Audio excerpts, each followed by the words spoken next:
As the zoo fully reopens, this will likely be the biggest reminder of the flood that roared through St. George's Island last June. A surprisingly large, empty space now sits where the former South America exhibit was housed. That's where the giant anteaters, that was their outdoor enclosure, and where the hyacinth macaws were. It was an aging structure marked for future demolition.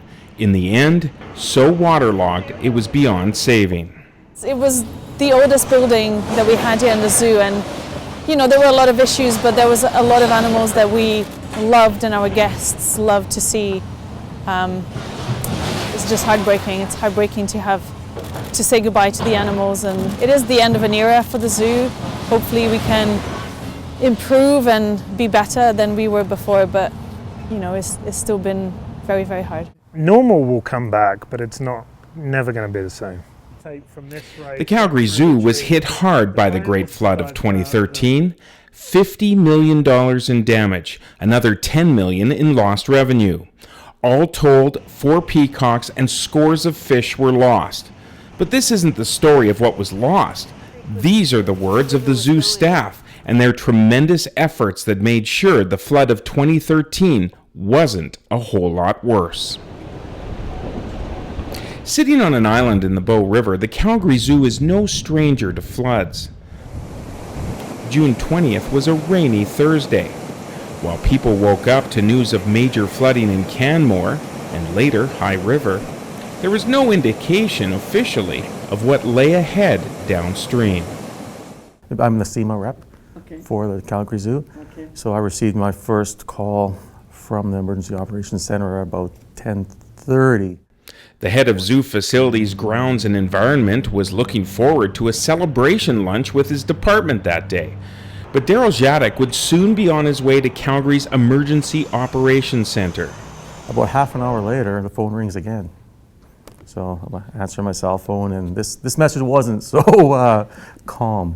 This was much more urgent. Get down now.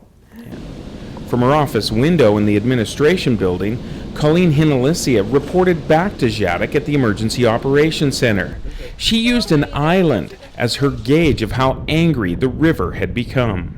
Throughout the course of the day, every couple of hours, we'd look out at the island, and it wasn't going up gradually. It felt like the water was increasing kind of in leaps and bounds. And at one point, kind of late afternoon, I looked out and the island was gone. It was completely submerged in water. By 2 o'clock, senior zoo staff were assembled and given the news. This was no regular flood warning. It was off the charts. So we knew right at that point in time at 2:30 on that day what that meant for the zoo. We knew we had at that point about 8 hours to vacate the island. The task in front of them bordered on impossible. In less than 10 hours, more than 200 animals had to get off the island. That's 90% of the zoo's collection. It had to be done in increasingly heavy rain, and expect to do part of it without power or light. It went from take some of the sick or old or the animals that can move up to get everything out. We heard that this building, South America, would get up to 13 feet of water. So we just had to literally get everybody out. No, I was actually up in Edmonton doing it. Senior staff veterinarian Doug Whiteside was on zoo business in Edmonton. The waters are going to crest around 2 or 3 in the morning, and they're going to reach unprecedented heights, and so we're just like, we need to get the zoo. We need to, all hands on deck to start moving things. If you can imagine trying to pull and lift and push them into a crate. I know, hi. And they're heavy. They're big and they're heavy.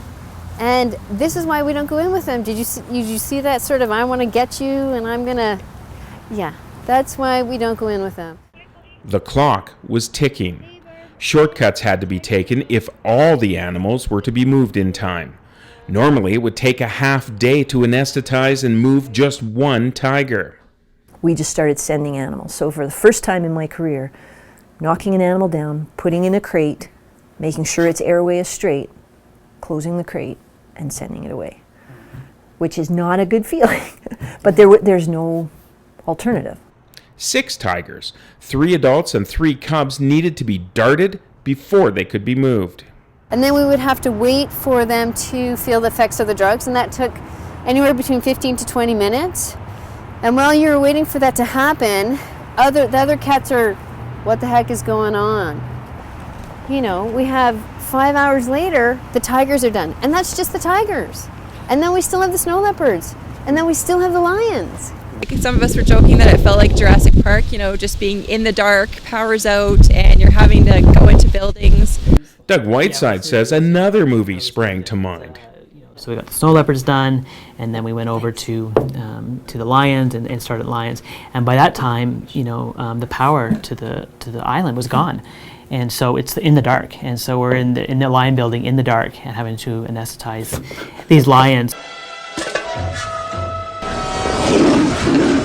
So it's kind of like a scene out of the Ghost in the Darkness. You know, you hear that low rumbling of the lions in the building, because they're like, "What's going on here?" You know, nobody's here usually at this time of night, and and we've got flashlights shining on them, so we can actually line them up to dart them. With their dart to anesthetize them. So we've got the flashlight there, we've got a blowpipe in our hand, and then anesthetize the 4 lions, and to get them out. And by the time the last lion was loaded into the crate and they were being put onto the truck, we were probably approaching, it was probably almost 1 o'clock in the morning. Some animals were taken south of the city to the Devonian Wildlife Conservation Center.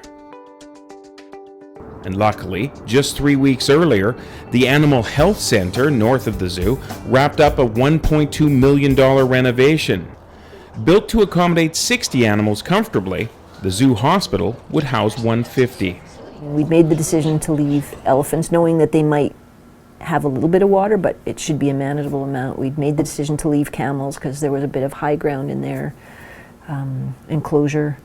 Made the decision to leave gorillas, and then hippos and giraffes we really didn't have an option for. Curator Jamie Dorgan says he has had to deal with hundreds of little crises and challenges in his career. Yeah, this was a new level. It was definitely a new level of dealing with a dramatic event. The difference is, we're probably talking about, 200 to 300 individual little pieces that all happen in a ridiculously short period of time. Once we started moving animals, there was no, hey, I'm tired, or hey, what's happening, or oh, I don't know if I can do this. Just everybody did what they're kind of programmed to do from all of our previous experiences working with zoo animals and exotic animals. And, it just kind of kept going. And it started off with lots of kind of questions, I could use the vet over here to dart this or do that, to, me having to say a few times, no, you guys need to find a way to do that, or those animals are staying there and there's potential they're going to drown. Dorgan says he went back to old school zookeeping that night due to the lack of time. If we don't do this now and move them quickly, there's something else we won't get to, or we won't get them out of there. And there were a ton of animals moved where I was just amazed how well the zookeepers did and how quick they were able to move stuff. It was an amazing night what got accomplished. And we get that echoed back to us from other zoos who just go, "You moved how many animals? You lost almost nothing?" This is a life-size cutout, and Jake Vesey went to sleep that night figuring he would be in for some cleanup in the morning. the evacuation was one thing, the kind of dealing with the craziness of the zoo under many feet of water was something else. And until you experience that, you can never truly imagine what it's going to be like. To learn what they woke up to, click on the hippos and giraffe stories on the interactive map.